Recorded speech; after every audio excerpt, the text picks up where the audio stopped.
Hello and welcome. Some time ago, I asked my patrons to submit questions they would like me to answer. Unfortunately, right after I made that post, I got stupidly sick. In fact, I'm still recovering. So if this video looks a little low effort, or my voice sounds a bit off, that's why. That's enough of an introduction. Let's get to the questions. If you could write for any character or group of characters, what would you pick and what would you do with them? I'm going to be honest, when it comes to questions of this nature, I usually don't have a response. I don't aspire to write comics whatsoever, so I don't waste any time daydreaming about what I would do with a character or a team. But as an answer, I would say the Fantastic Four or the Human Fly. As for what I would do with them, Marvel has to pony up some cash before I reveal that. I'm not in the habit of giving away ideas for free. Are there any characters you think deserve to be more popular/mainstream? Yes, Go-Man. The original series that appeared in Nerve magazine should be preserved and recognized for its greatness. If you could collaborate with any other comic book YouTuber, who would you pick? I would have to say Matt with 4 T's, just so I can ask him how he works in a similar space as me, but gets a bajillion views. What was the comic book or comic series that made you fall in love with the medium? Short answer, the Fantastic Four. I will conveniently link my origin story, and that will answer the question thoroughly. Have you ever had the experience of sitting down to work on a video about a topic you knew well, and had a real change in how you felt about it through the act of writing and recording your video? Yes, this has happened. There's one I've yet to do that fits that criteria exactly. Actually, it's a series I researched the hell out of, trying to understand its longevity. Reading it was painful, but all the background surrounding it was almost heartwarming and interesting. While it didn't change my opinion about the actual work, my opinion concerning why the material exists did dramatically change. Yes, I'm being cagey about the subject, because it's something I want to do in the future. Conversely, I thought I would like Transmetropolitan more than I did. I loved it in the 90s, but on a reread, it really didn't stand up, in my opinion. What would be your dream team, dead or alive, to write and illustrate a one-shot Batman comic? 80s Frank Miller and 80s Bill Sienkiewicz. They should have been legally bound to work together for the majority of their careers. They play well off of one another. Can the dwindling comic book box office be helped? I've not paid attention to what's happening in the box office for years, so I'm a lot uninformed. DC has pumped out crap based on analytics, and Marvel found a formula that worked until it didn't. Regardless, I would suggest to the studios they stop using a broken formula or predicting an audience's taste, and maybe let the writers write and the directors direct. That may not help any decline, but it's not a bad place to start. What is your favorite comic crossover event? What is your least favorite? Even though I have problems with it, I like the scope of Secret Wars the most. Marvel missed a great reset point though. My least favorite? Probably Ultimatum. It just seemed mean-spirited and pointless. What's your take on the artistic merit of photo comics? Have you ever seen any that speak to the style's potential, rather than the publisher's desire to get a comic out without using artists? Do you think there's reasonable potential for a great work in that style to break into the mainstream, or is the look and feel too different from the industry standard for even the best possible photo comic to remain a niche at best? Any style has the possibility of widespread appeal. I mean, look at Greg Land's popularity by doing copy and paste comics for years and years. So right there you have an example of, air quotes, artwork that has great appeal. As for the artistic merit, well, that goes to artistic intent. If it's done just to crank out comic pages with low effort, then I'd say it's a cynical way to go about creating artwork. It shows contempt for the audience. But if it's done in a manner where there's some thought and effort put into the artwork to utilize the language of the medium, then I think it has merit. The work of Alex Ross might be an example, or Strangehaven by Gary Spencer Millage. Both use extensive amounts of photo reference. I think, stylistically, the photographs used at the end of Promethea were not quite successful, but it worked thematically. As a resident Homestuck, I must ask, is there any possibility of SBP covering select influential webcomics? Or is the divergence from your own taste/healthy YouTube analytics behavior too great? It's highly unlikely I will ever cover webcomics, which shouldn't be misinterpreted as me saying I dislike webcomics. At the moment, I have tons of comic books to review and discuss, so branching into another similar but different medium is a deviation I'm not looking to make. You have also hit upon a very practical aspect. I'd love to be in a position to signal boost good work from people who have a passion for the medium. Unfortunately, I'm not at that place in my YouTube career. I don't have the luxury of deviations. I'd literally need triple the subscribers and views before I could even think about such a possibility. Otherwise, I'm just killing this channel. That's the sad reality of YouTube. I've been hearing that the comic book industry is dying or in serious decline for over 2 years. I know that there are many reasons why people are saying those things, like how there are too many woke comic titles, or the fact that there are dozens of YouTube channels with videos that will just tell you what happens in comic books. There's probably more factors at play. These are the main 2 that I've been hearing about, but what do you think?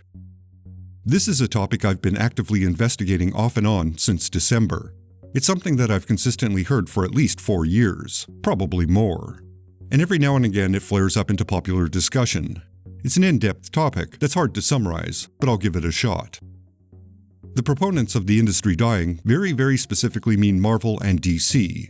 So the question becomes even more focused. Are superhero comics dying? Because that's all they publish. That has to be the actual question, because if you broaden the question to, are comics dying? The answer logically has to include all comics being published. That includes comic book publishers such as Image, Boom, Oni, Dark Horse, and many others, as well as book publishers that specialize in graphic novels.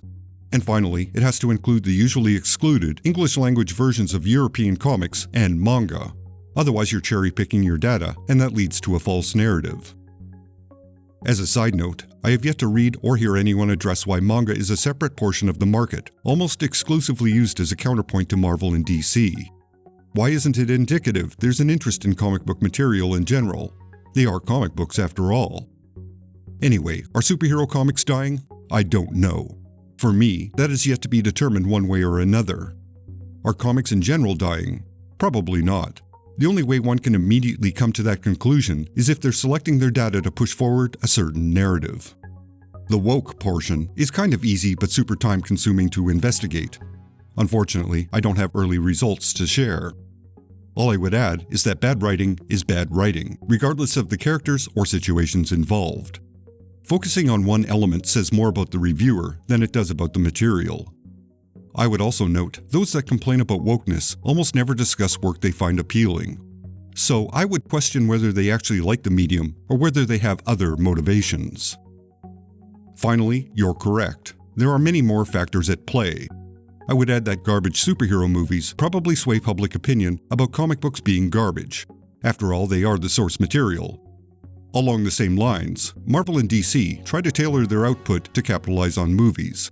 So the distinction between comics and movies becomes even more blurred. Additionally, comics are pretty expensive for the entertainment value received.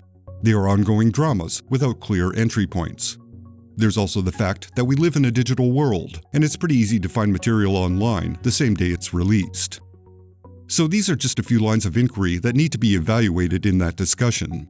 Otherwise, I would contend, one is simplifying the perceived problem to fit their bias.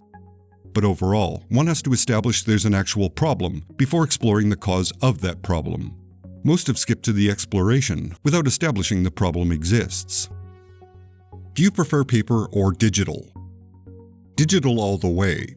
This is a practical choice for me. Not only do my middle-aged eyes appreciate clear text on a clear screen, but I can load up hundreds of comics on my iPad and not have to deal with long boxes. Finally, I need digital files for the videos I make. It just makes my life easier. Any opinions on Neil Gaiman's recent work? Not really. I've not paid attention to his recent career, to be honest.